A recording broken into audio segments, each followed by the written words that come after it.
plays be reviewable? Yes, they should. And everything I'm about to tell you, Mr. Sharp, is straight from my heart because I love this game. You love this game. I've covered it since 1974. Most of my greatest moments covering the game came from this game, not from basketball or baseball, but from this game. It is America's pastime, replacing baseball to me. Yeah. And so all I want is the best for this game. And what happened Sunday in New Orleans was wrong. And it wrongly decided which team went to the Super Bowl. To me, New Orleans would be in the Super Bowl if the correct call had been made. If one flag had flown, we'd be having a different conversation right now.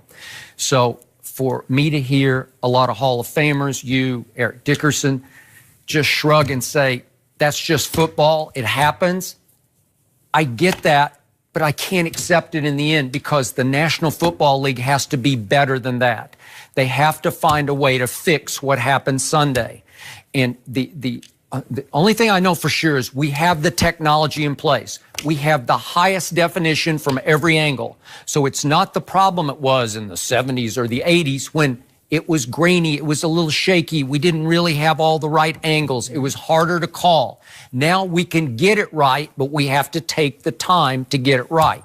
So the first fix that I can see, the only fix that I can see to start with, this is only a start, is only in the last 2 minutes and overtime should every on-the-ball play down the field that could or couldn't be pass interference, it should be reviewable. Every on-the-ball play. I'm not talking about offensive holding, offensive line holding, or defensive hold away from the ball. I can't deal with those because it gets too complex, complicated, time-consuming. I'm talking about on the ball because the most drastic penalty in all of football by far is what? Pass interference in pro football because it's a spot foul. It can be a 70-yard penalty. It can be a 20-yard penalty, whereas in the game you often cover, college football, it's just a standard 15-yard penalty for pass interference, right? So if you just go to, this should go right to the booth. Any down the field play in the last 2 minutes, on the ball play that could or couldn't be pass interference, called or uncalled, you need to take a quick look at it.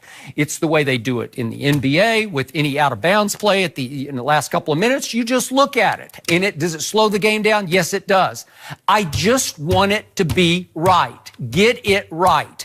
The lengths of games, they're great in pro football. They're not so great in college football, but nobody seems to care.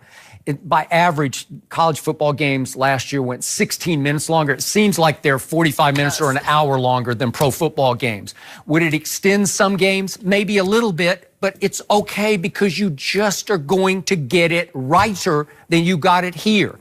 If you had that in place on Sunday, if you got to take a quick look at any down the field spot foul with the ball, you would have taken one look at this, the head referee or the replay official or New York, right? They would have taken one quick look. It would have taken 30 seconds, and you would say, oh, we missed that one. It was pass interference. It was blatant. It was helmet to helmet, face guarding, whatever you want to call it, and a wrong would have been righted, right? So why not get that right? Why not improve the game that we love the most? That's a small fix. That's a start that I don't think would open a Pandora's box for all these other penalties. I do. And again, I don't think it should be because, again, you're doing everything in your power to make it more favorable for the offense. So let me ask you a question. Should Andy Reid been able to challenge that Chris Jones unnecessary roughness on Tom Brady? Well, I told you I can't start with those. Why not? That was an important play. That gave him 15 yards. Okay, but it didn't decide the game on a down the field. How do we know? Okay. It might have been 3rd and 25 as opposed to 3rd and 10. Okay. I'm just saying it's more drastic. These are the most drastic calls down the field. Because Skip, you open now. You're going to open a Pandora's box. See, I don't believe instant replay should be used to officiate ball games at all. Replay should be used to help. Skip, if he didn't make the call, he didn't make the call. You see, they've already taken it out as far as like scoring plays and turnovers because you remember that Thanksgiving Day game, Justin Forsett, his knee was down. He gets up out of there, and he couldn't challenge it. Okay. They're like, whoa, wait a minute. Why can't you just gave him a touchdown that wasn't a touchdown? Now they changed the rules to all scoring plays, all turnover plays. We're going to take it out because take it out of your hand, coaches. Skip, no, not on things that were not called. You can't throw a penalty. Skip, I can't. It doesn't matter whether it was called or not called. We all agree that it was the most egregious non-call in the history, probably, of sports. It was a mistake. Right? Okay. Along with a lot of other mistakes. Oh, it was just a mistake. It was the mistake that decided the game to send a team to the Super Bowl. If you don't mind me asking, who got the ball first in overtime?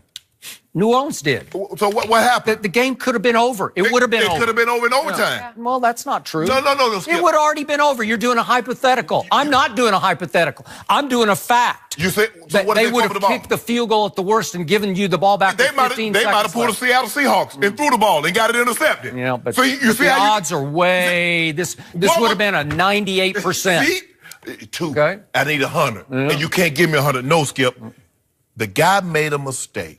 Yes, it was a penalty. It was pass interference. It was helmet to helmet. But we cannot use replay. I'm surprised that you like this because you're saying that you love football, but you're okay with this non-call. No, I'm because it's just football. It's just part of football. I'm okay with the human element in football. As Jerry Jones used to say, human frailty. He said, we love human frailty because he thinks that sells football because it's so controversial that it creates more buzz if it's not right. You see what I mean? Like you get it wrong and it creates, we're still talking about it on what's today? Wednesday. But somehow I think Jerry was talking about human frailty in another form. No, he's just talking about selling the game. He's talking about marketing football, right? Yes. But Skip, I do not believe that replay was meant to do what you want it to be done to do now.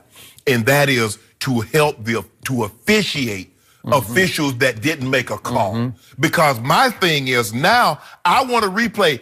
So if I'm Sean Payton, if not Sean Payton, if I'm Sean McVay, hey, y'all missed that face mask on Jared Goff. So instead of being second down, they supposed to be first and goal.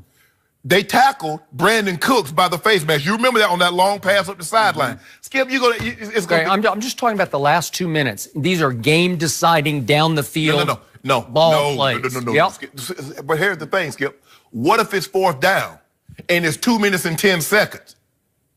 I can't stop that. I'm just trying. This is a start. This will help a little bit. It would have stopped that. It would have righted that wrong on Sunday. Yes, it would have. Because I can't. You're making it more favorable. It's already difficult for a defender to play. And now, because you have the defenseless receiver, you have the incidental contact, you have a very small target in which you can hit Tom Brady. And even though the guy Chris Jones didn't hit Tom Brady outside that area, they still threw a flag. Okay, but on the same play, I promise you, if I show you the replay of that, Edelman gets just clocked. He gets knocked down. It's blatant pass interference on the very same play at the simultaneous time. Well, it's too complicated. I don't want to start with that. Well, it's complicated because something might have happened on the other side. Yeah. So, and also, don't get me started on this, but why are not refs full-time officials? You know, why don't they work full-time for the National Football League? Because it would cost too much, right? No, it won't cost too much. It'll cost more than what they're willing to pay. Yeah. We Skip, now, you know, it's all about, you know, I don't mind paying you a little bit, but I need to get a lot back. Yep. So if you want to be a lawyer in your free time, go right ahead. Go right ahead. But I'm going to need you, you know, on Saturday nights before the game, I need you to go back over and scout and do all that instead of doing this full time. Because imagine if football players were part-time employees, Skip. Just show up on Sunday. I worked at, I worked at the stock, the house or something, warehouse. Okay. No. But Skip, this is asking too much. You're going to open up Pandora's box. You don't want to go there. I know, Skip, I know it's fresh in our minds now. See, I don't believe that something that was missed, it's like almost like you're going to do something, you're going to arrest me for a crime that wasn't a crime in which I did it 2 years later. So you want to go back for something that you didn't call, and all of a sudden a coach should be able to challenge it, even though it wasn't called on the field, it was missed. Well, no. 2 years later, happened at that moment. They missed it. Yeah, and everybody in the world believes they missed it. Yeah, they did. There was no gray area to this. No question, they missed This it. is one of the rare controversial calls that doesn't have another side to it, right? It's one side. It's wrong, wrong, wrong.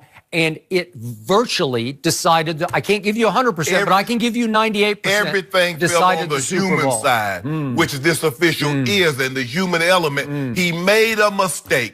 He didn't blow his whistle when he should have. So to err is human, to forgive is divine. So you're just forgiving. So you're divine, right? So you forgive. And I don't like that Miss Benson. She talking about integrity. Do she actually think that these officials went into the game and really tried to rob her team, Skip? I'm sure a lot of people who bet on the game thought that.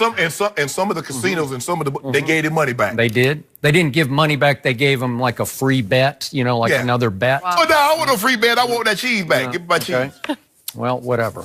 So you brought up a couple times this week, oh, there was that call in the World Series. I was there that night in Kansas City. It was St. Louis, Kansas City, Denkinger at first base, and he clearly blew the call. Well, at least baseball, it took a long time, but at least now that can't happen anymore. They can actually What about Jim Joyce? say, let's go to the review. What about Jim Joyce ruins Galarraga perfect game? Right? Well. What was that, Skip? Well, they can correct that now. They didn't. What you mean now? I lost a perfect game. All right, I'm just saying, at least now it's correctable. In the NFL, it is not correctable. Right now, that could happen again this next Super Bowl Sunday. That could happen. There's a big loophole in the way the game is officiated where you can't get that one back. Human error can decide the Super Bowl champion. I'm sure. Do you like that? I'm sure, Skip, they'll be in these guys'